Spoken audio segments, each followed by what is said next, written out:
Teología propia, clase 4, parte 2. ¿Quién creó el mundo y lo que existe? ¿Es cierto que fue Dios el creador y que creó al mundo y a sus habitantes? Y en ese caso, ¿cómo los creó y con qué propósito? ¿Cómo nosotros nos relacionamos con esa creación y con Dios?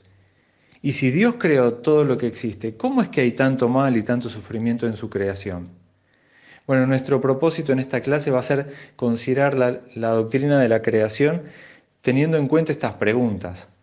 Por eso vamos a hacer un breve repaso de los conflictos y las controversias que surgieron en la Iglesia antigua que la llevaron a afirmar la doctrina de la creación en sus credos, y de esta forma vamos a darnos cuenta por qué la Iglesia pensó que esa doctrina era importante y quiénes eran los que la negaban o parecían amenazarla. Además, tendremos que tener en cuenta cómo el surgimiento de nuevos métodos científicos ha llevado a otras maneras, diversas maneras de responder a estas viejas preguntas acerca del origen del universo y el propósito de nuestra existencia. Así que miremos primero la doctrina de la creación. Desde sus mismos comienzos, la Iglesia cristiana ha afirmado su creencia en Dios como creador del universo y de sus habitantes. Las viejas, antiguas escrituras que la Iglesia tomó del judaísmo, que nosotros llamamos el Antiguo Testamento, comienzan afirmando la actividad creadora de Dios, que le da origen a todo lo que existe. Las escrituras que la Iglesia produjo en sus mismos comienzos, el Nuevo Testamento, muestran que tanto los apóstoles como la comunidad cristiana primitiva reafirmaron esa creencia en Dios como creador. Miremos algunos versículos. Marcos capítulo 10, versículo 6, dice: pero al principio de la creación, varón y hembra los hizo Dios. Ya estamos en el Nuevo Testamento, es una frase del Señor Jesús, recordando lo que ya nos había dicho el Antiguo Testamento. Hechos, capítulo 17.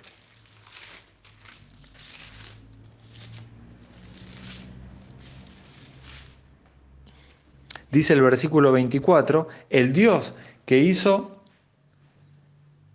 el mundo y todas las cosas que en él hay, siendo Señor del cielo y de la tierra, no habita en templos hechos por manos humanas, ni es honrado por manos de hombres como si necesitase algo, pues Él es quien da a todos vida y aliento y todas las cosas. Y de una sangre ha hecho todo el linaje de los hombres, para que habiten sobre la faz de la tierra. Y les ha prefijado el orden de los tiempos y los límites de su habitación. Y así podríamos seguir citando otros versículos como Romanos 1, 25, 2 Corintios 5, 5, Hebreos 3, 4, 1 Pedro 4, 19, Apocalipsis 14, 7. Lo mismo afirman los más antiguos escritos cristianos, los primeros credos y concilios y los himnos y otros materiales litúrgicos que se han conservado de aquella época.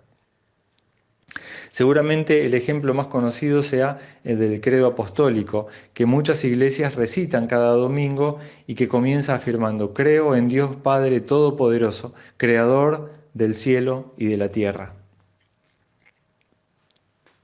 Ahora, si la Iglesia antigua afirmó la doctrina de la creación con tanta insistencia, fue porque había personas que la negaban. Y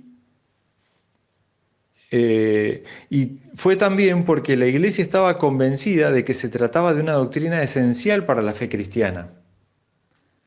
La doctrina de la creación no era sencillamente algo que la Iglesia había heredado de la tradición hebrea, sino que era algo de vital importancia para la fe cristiana, que era necesario afirmar frente a quienes la negaban o distorsionaban.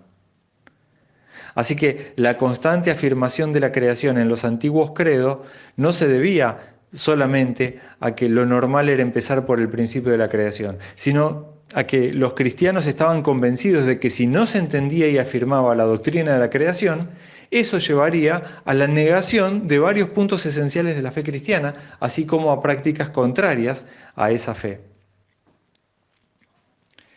Nosotros tenemos que entender que no todas las personas que se unían a la iglesia creían o habían aprendido en sus hogares que la creación era buena y que era obra del Dios único revelado en Jesucristo. Muchos traían consigo toda clase de creencias acerca del origen del mundo y de la humanidad y acerca de su valor y de su propósito, creencias derivadas de las tradiciones filosóficas o de las viejas religiones que ellos antes habían seguido. Estas personas se incorporaban al culto de la iglesia, pero pronto se notaba que su fe era diferente de lo que las escrituras enseñaban, porque no creían verdaderamente que el mundo físico fuese bueno o que el cuerpo humano fuese bueno. Para estas personas, todo lo material era malo, o en el mejor de los casos no tenía nada que ver con Dios y con sus propósitos de salvación. Sí estaban dispuestas a afirmar que el espíritu humano, por no ser material y por provenir directamente de Dios, era bueno, pero no podían decir lo mismo acerca del cuerpo. Y como consecuencia, solo el espíritu o el alma humana tenía la posibilidad de retornar a Dios.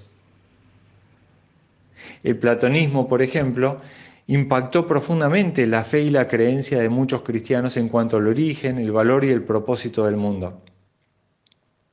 Desde sus inicios en el siglo IV a.C., la tradición platónica había afirmado que este mundo no había sido creado por el ser último, el más importante, sino por un ser intermedio, un demiurgo, y que el mundo material no era sino una copia imperfecta de un mundo superior de ideas puras. Las cosas que vemos no son sino imágenes o reflexiones imperfectas de las formas o ideas eternas y perfectas de ese otro mundo. El espíritu humano, entonces, de acuerdo al platonismo, debe buscar la manera de ascender a ese mundo que es puramente espiritual, y por eso el valor del mundo material depende de su capacidad de reflejar esas formas perfectas y eternas. Según Platón y toda una tradición muy antigua, el cuerpo era la tumba o la prisión del alma, y sólo podía liberarse mediante la contemplación de las realidades eternas. Bueno, aunque la Iglesia rechazó tales doctrinas por contradecir la visión cristiana de la creación, lo cierto es que en diversas formas y con varios matices, repetidamente vuelven a hacer su aparición en la comunidad cristiana. Y hasta encontramos ecos o restos de ellas en algunos de los escritores cristianos más respetados, tanto de la antigüedad como de hoy.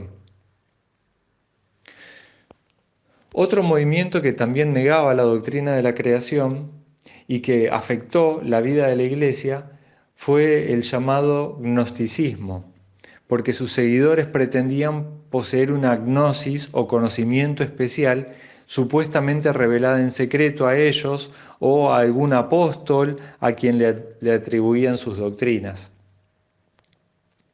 También los gnósticos, igual que los platónicos, creían que lo único en toda la creación que tenía verdadero valor es lo espiritual, y que el espíritu humano, atrapado en este cuerpo físico, terreno, malo, añora regresar al hogar celestial de donde procede. Solo quienes tengan la iluminación de la gnosis secreta y por lo tanto sepan lo que en verdad son, podrán escapar de las ataduras de este mundo físico y así ser salvos. Aunque el gnosticismo tomó muchas formas, por lo general sostenía que el espíritu de la persona gnóstica, es decir, la que tenía la gnosis o iluminación secreta para alcanzar la salvación, era en realidad una porción o chispa de la realidad espiritual atrapada en un cuerpo material. Por alguna razón que cada escuela gnóstica explicaba de manera diferente, esos espíritus eternos, parte de la realidad espiritual de otro mundo, habían caído de su mundo espiritual y habían quedado atrapados en un cuerpo físico y contaminados por el mundo material. En este mundo, que algunos llamaban un aborto de la realidad espiritual, los gnósticos dormitan en medio del resto de la humanidad en una especie de letargo, hasta que reciben el mensaje enviado desde lo alto por un mensajero que les ha sido enviado especialmente. Bueno, también hubo gnósticos que entraron a la fe cristiana. Entre los gnósticos cristianos se decía que ese mensajero de origen y realidad puramente espiritual era Jesús o Cristo, quien vino a despertar a los gnósticos de su sueño y mostrarles el camino de regreso al mundo espiritual. Para el resto de la humanidad, quienes no tienen esa chispa de eternidad, no hay esperanza alguna de salvarse. Una tercera amenaza a la doctrina de la creación vino de Marción, cuyas doctrinas eran semejantes a algunas que se escucha hasta el día de hoy en algunas iglesias. Marción fundó una iglesia rival a la del resto de los cristianos y sostuvo que había dos dioses. Uno de ellos era el Dios del Antiguo Testamento, Jehová o Yahvé, y el otro era el Dios Supremo, Padre de Jesucristo. Yahvé era un Dios vengativo y quizás hasta ignorante que hizo este mundo físico con todas sus imperfecciones y nos colocó acá, en él, en este mundo. Pero el Dios Supremo, Padre de Jesucristo, en contraste, era un Dios amoroso, perdonador, y nunca pudo haber hecho un mundo material, porque la materia era inferior y mala. Por eso, todo lo que se relacionaba con el cuerpo, incluso la procreación, era malo y asqueroso y había que evitarlo hasta tanto el Dios misericordioso de Jesucristo no nos liberara de esta prisión en la que Yahvé nos había colocado. Naturalmente, puesto que la materia era mala, Jesús no vino en cuerpo físico ni nació de María, sino que apareció ya maduro, con un cuerpo que era solo una apariencia de materia. Por supuesto, de más está decir que la Iglesia rechazó todas estas doctrinas, que no solo negaban la creación, sino también la continuidad entre ambos testamentos y hasta la encarnación de Cristo, de Dios en Jesucristo,